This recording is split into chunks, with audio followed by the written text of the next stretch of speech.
সরকারি বেতন অর্থাৎ কর্মচারীদের যে বেতনগুলো সেটি এখন নিয়মিত হবে, আরো নিয়মিত হবে। আরো নিয়মিত বলতে যেমন দেখা যাচ্ছে যে মাসের 1 তারিখ তবুও বেতন হচ্ছে না, এই প্রক্রিয়া থাকবে না। সরকার এরকম একটি চিঠি জারি করেছে যেখানে বলা হচ্ছে যে শুধু বেতন ভাতা দিই ডিডিওর মাধ্যমে সরাসরি বিল অনুমোদন হয়ে বাংলাদেশ ব্যাংকে ইএফটি চলে যাবে, অর্থাৎ বাংলাদেশ ব্যাংকে অ্যাডভাইস চলে যাবে।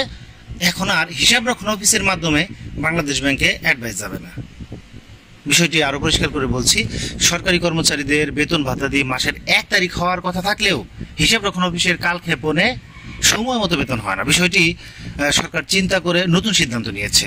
আইনবান কর্মকর্তাই বেতন বিল পাশ করবে এবং হিসাব রক্ষণে বিল আর এই বেতন বিল আর প্রেরণ করতে হবে না, সরাসরি DDO to Bangladesh Bank EFT জারি হবে। ফলে এই যে বেতন ভাতা দিই এটি মাসের শুরুতেই হবে। মাসের 1 তারিখ যদি ছুটির দিন না হয় তাহলে 1 তারিখেই হবে, আর 1 তারিখ যদি ছুটির দিন হয় তারপরে শুরুর কর্মদিবস অর্থাৎ মাসের প্রথম কর্মদিবসই তাদের বেতন ভাতা দিয়ে হয়ে যাবে। তবে এই বেতন ভাতা দিয়ে অনেকে এরকম বুঝতেছেন কিনা, সেটা হচ্ছে যে শুক্রবার থাক বা সরকারি ছুটির দিন থাক 1 তারিখে কি হবে না।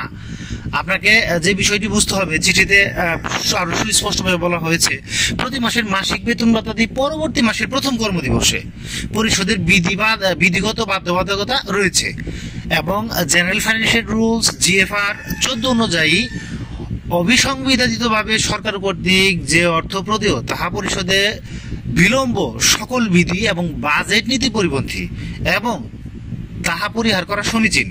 প্রেক্ষাপটে বাংলাদেশ ট্রেজারি রুলস টিআর 13 এর বিধান মোতাবেক হিসাব রক্ষণ বা হিসাব মহানিয়ন্ত্রক এর সাথে পরামর্শক্রমে মাননীয় উপদেষ্টা অর্থ মন্ত্রণালয় পরবর্তী নির্দেশ না দেওয়া পর্যন্ত শুধুমাত্র বেতন ভাতাদি বিলসমূহ ডিডিও কর্তৃক সরাসরি পরিশোধের প্রয়োজনীয় ব্যবস্থা গ্রহণের জন্য নির্দেশ প্রদান করেছেন।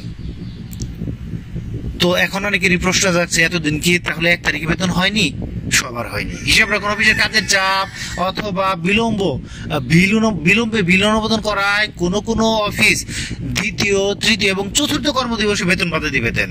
সরকারি নির্দেশনা মোতাবেক প্রথম কর্মদিবসে বেতন প্রদানের বিধান থাকলেও অনলাইন হওয়ায় এটি সম্ভব হচ্ছিল না। এখন মাসের প্রথম কর্মদিবসে বেতন পাওয়া যাবে। সরকারি কর্মচারীদের এই যে প্রথম কর্মদিবস বলতে আসলে প্রথম যেদিন অফিস খুলবে 1 তারিখ, অর্থাৎ 1 তারিখে বেতন পাওয়া যাবে। 1 তারিখ মানে আবারও পরিষ্কার করছি, 1 তারিখ মানে এই না যে বৃহস্পতিবারে অফিস শেষে শুক্রবারে 1 তারিখ পড়লো তাহলে শুক্রবারে বেতন হবে না, কিন্তু বৃহস্পতিবারে 1 তারিখ পড়লে বৃহস্পতিবারে বেতন হবে।